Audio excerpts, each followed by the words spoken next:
So ayan na guys. Uuwi na kami.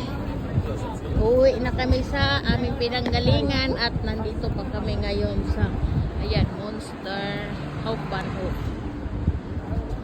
Pagsiuwian na ang mga gala. Abot natin ang ano, Yung 7 meters. oh,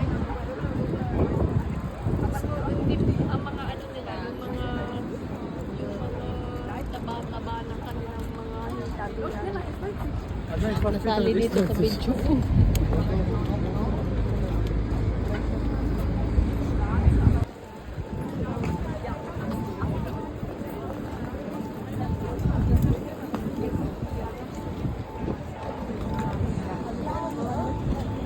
Ang hirap maglakad ganito tapos